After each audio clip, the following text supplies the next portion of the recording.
మీ ఎలాంటి వ్యాపార ప్రకటనలకైనా వెంటనే మా ఛానల్ సంప్రదించండి. ప్రస్తుతం మనతో పాటు ప్రముఖ ఆధ్యాత్మికవేత్త ఐకాన్ ఆస్ట్రాలజర్ గట్టుపల్లి సురేష్ బాబు గారు ఉన్నారు. గురుగారితో మాట్లాడేద్దాం. నమస్కారం గురుగారు. జై శ్రీమన్నారాయణ.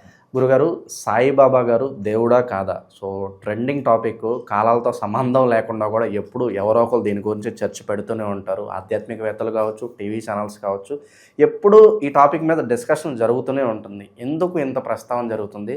సో మీరు చెప్పండి, మీ ప్రకారంగా సాయిబాబా గారు దేవుడా లేకపోతే గురువా? నిజంగానే మహిళలు ఉన్నాయా? ఏ విధంగా చూడాలి సాయిబాబా గారు? ఇక్కడ మనకి కలియుగంలో ఒక సిద్ధాంతం ఉంటుంది, సనాతన ధర్మంలో ఒక విధం ఉంటుంది. ఇక్కడ మనము ప్రతి ఒక్కళ్ళు దేవుళ్ళుగా కొలిచేటువంటి సనాతన ధర్మం ఉంటుంది, దాంట్లో విధాలు ఉన్నాయి. మానవుడే దేవుడు కాబట్టి మనం ఎప్పుడైతే చెడిపోతున్నామో, మన పెద్దవాళ్ళు చెప్తారు, అరే ఆ రూట్ వెళ్ళమాకరా, చచ్చిపోతావు, చెడిపోతావు, నువ్వు పేకట ఆడమాకరా, నువ్వు ముందు ఆగమాకరా అని చెప్తాం. మనకి తెలుసుకున్న తర్వాత అబ్బా నాకు చెప్పాడు దేవుడురా బాబు అంటాం కదా. మనం మాట విన్నాం కాబట్టి ఆయన దేవుడు, మాట వినలేదు కాబట్టి దెయ్యం. నేను బాగుపడుతున్నాను, నా ఎంజాయ్మెంట్ నువ్వు చెడగొడుతున్నావు అంటే దెయ్యం చెప్పిన వాళ్ళు. కాబట్టి మన మనస్సు అనేది నిగ్రహంగా ఉండడానికి, మన మానవ శైలి జీవనంలో ఎప్పుడైతే చెడిపోతుంది, ఎప్పుడైతే గాడి తప్పుతుంది అన్నప్పుడు సరి చేయడానికి ఒకడు వస్తాడు, ఆడే దేవుడు. మానవుడి రూపంలోనే వస్తారు, వాళ్ళే దేవుళ్ళు. ఒకప్పుడు మనకి కలియుగం అంతం కాకముందు, కలియుగం రాకముందు త్రేతాయుగం, ద్రోపరయుగం ఏ ఉంటాయన్నమాట. ఆ త్రేతాయుగం, ద్రోపరయుగం అలాంటి యుగాల్లో ఒక్కొక్కరు ఒక్కొక్క యుగ పురుషులుగా పుట్టేటువంటి వారు ఉన్నారు. వెంకటేశ్వర స్వామి కలియుగంలో పుట్టున్నారు. అలానే ద్రోపరయుగం, త్రేతాయుగంలో ఇట్లా రాముల వారు ఉన్నారు, కృష్ణుని వారు ఉన్నారు. వీరంతా కూడా మానవ రూపంలో వచ్చేసి ప్రజలకి అక్కడ ఉన్నటువంటి వ్యవస్థ పరిస్థితులు మార్చి దేవుడయ్యారు. అయితే మనకి ఈ కలియుగంలో వెంకటేశ్వర స్వామి గారు ఒక్కరే దేవుడుగా అవతరించారు. ఇక తర్వాత వచ్చిన వాళ్ళంతా కూడా గురువులు ఉంటారు, సద్గురువులు అంటారు వాళ్ళని. వాళ్ళకి ఏమవుద్దంటే ఆ దేవుని యొక్క ధ్యానంలో ఉంటారు, వారికి ఒక రూపం ఉండదు. అంటే దేవుడికి ఒక రూపం ఉండదు. రూపం లేనటువంటి దేవుణ్ణి ఆరాధించుకుంటూ అగ్నిహోత్రం అంటారు, అగ్నిలోనే వాళ్ళని దేవుణ్ణి చూసుకుంటూ కొన్ని విద్యలు నేర్చుకుంటూ ఉంటారు. అలాగా సాయిబాబా గారికి 360 రకాల విద్యలు వచ్చు. మన అల్లా గారికి కావచ్చు, సాయిబాబా గారికి కావచ్చు, లేకపోతే యేసుప్రభుకి కావచ్చు, వీరందరికీ కూడా 360 రకాల విద్యలు వచ్చు. యోగా కావచ్చు, ప్రాణి హీలింగ్ కావచ్చు, భాషలు కావచ్చు, ఎన్నో రకాల. ఇప్పుడు మరి సామవేదాలు కావచ్చు, సత్వేదాలు కావచ్చు, ఎన్నో రకాల ఎదురువేదాల, అలానే వీరికి సత్సంగాల, ఆ తర్వాత దశమహావిద్యలు, ఇలాంటివి 360 ఉంటాయి. ఆ 360 కూడా వచ్చు. పాట పాడతారు, డ్యాన్స్ చేస్తారు, దాంట్లో అన్ని రకాలు ఉంటాయి. అన్ని రకాల వంట వండుతారు. మాస్టర్ వాళ్ళే, గృహిణి వాళ్ళే, గృహస్థుతులు వాళ్ళే, అన్ని వాళ్ళే ఉంటారు. వారే పాఠం, వారే వేదం, వారే సృష్టి. అలాగా విద్యలు నేర్చుకుంటారు. ఏదో రకాల శక్తులు వారికి ఆవహిస్తాయి. దాని ద్వారా మానవాళిలో ఉన్నటువంటి సమస్యని పరిష్కారం చేసేటువంటి విధానం వాళ్ళకి తెలుస్తుంది. కాబట్టి వారు మానవ జీవితంలో ఏమనుకున్నాం మనం, మంచి చేసిన వాడే దేవుడు. కాబట్టి ఈ గురువులు సద్గురువులు అయ్యారు నేర్చుకొని. ఆ సద్గురువులు కాస్త మానవ జీవితంలో దేవుళ్ళు అయ్యారు. వారికి సబ్కమాలికి ఏక్. గురువులు ఎవరికి దేవుడు ఉండడు. వాస్తవం చెప్పాలంటే ఉపదేశం చేసేటువంటి గురువులకు కానీ, సాధన చెప్పేటువంటి గురువులకు కానీ దేవుడు ఉండడు. స్కూల్లో మాస్టర్ ఉంటాడు. స్కూల్లో మాస్టర్ నువ్వు హిందూకి అయితేనే చెప్తా, నీకు ముస్లింకి అయితే చెప్తా అంటాడా, నీకు క్రైస్తవుకి అయితే చెప్తా అంటాడా అనడు. ఏ కులం వాడు వచ్చినా కూడా పాఠాలు చెప్తాడు. గురువు అంటే అదే. గురువు అంటే సద్గురువు. సద్గురువులు అంటే గురువులు పైన ఉండేటువంటి వారు సద్గురువు. వారికి కులంతో, మతంతో సంబంధం లేదు. సమానత్వంతో చెప్పేటువంటి వారే గురువు. దాంట్లో ఉన్నవారే సద్గురువు. అందులోని వారికి మన ఆలోచన, మన విధానం వారికి తెలుస్తుంది. ఎందుకంటే వారికి ఎన్నో రకాల విద్యలు వచ్చు కదా. ఆ విద్యల ద్వారా పలానా వ్యక్తి వచ్చాడు, పలానా. ఎందుకంటే ఈ రోజుల్లో చాలామంది గురువులు చెప్తున్నారు కదా, ఈ రోజున నువ్వు ఈ సమస్యతో వచ్చావు అని బుష్ అనగానే పడిపోతున్నారు ఎంతోమంది. మరి అలాంటి వాళ్ళు ఉన్నటువంటి పరిస్థితుల్లో మరి గురువులకి ఎందుకు స్థానం ఇవ్వరండి? దేవుడిగా చూసేటువంటి బాధ్యత లేదా? మనం చెప్పే కదా ఒక దాంట్లోనూ, ఎవడికో రాజకీయ నాయకుడికి మాలేసుకున్నాడు ఒక దరిద్రుడు. రాజకీయ నాయకుడు కాల చేస్తే వాడికి మాలేసుకున్నాడు ఒక దరిద్రుడు.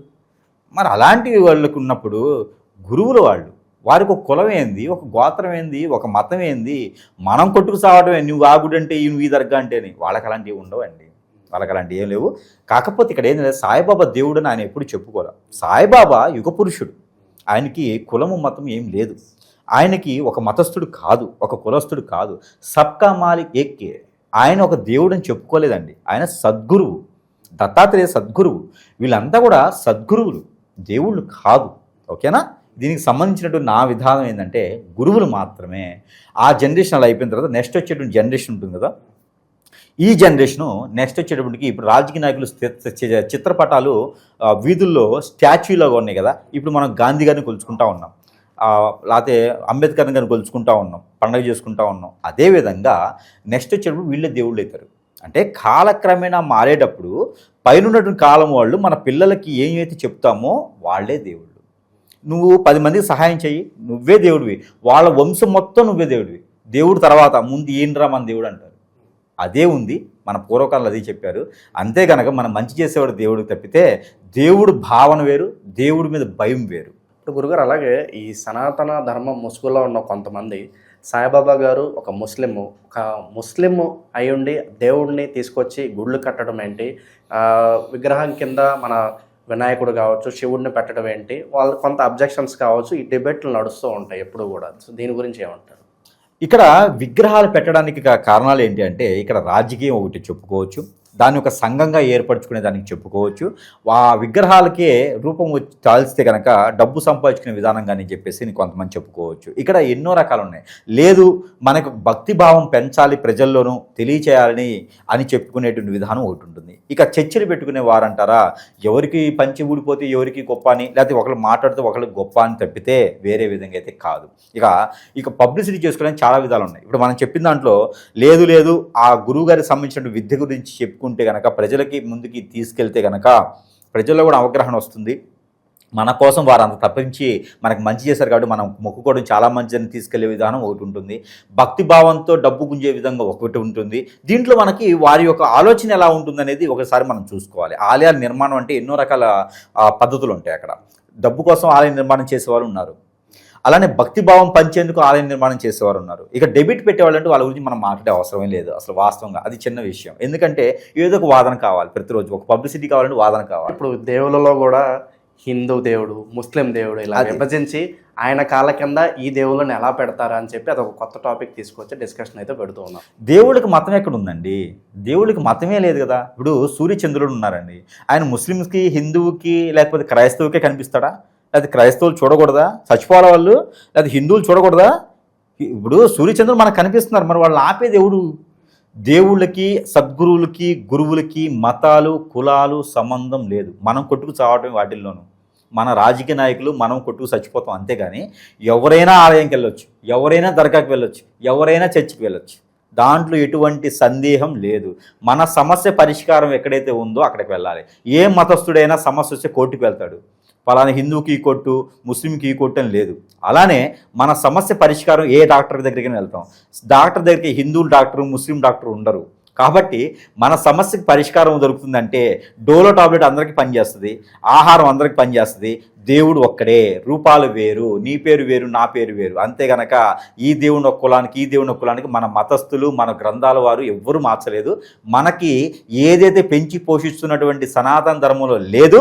ఇక్కడ వీళ్ళు పెంచుకొని కులాలు వైజ్గా, మతాల వైజ్గా పెంచి రాజకీయ కొల్లుకొలాలు చేయడానికి రాజకీయ నాయకులు, ప్రజలకు పని లేని వాళ్ళు, డబ్బు కొమ్ము కాసిన వాళ్ళు చేసుకోవడం తప్పితే వేరే విధానం లేదు, కాదు, కూడదు.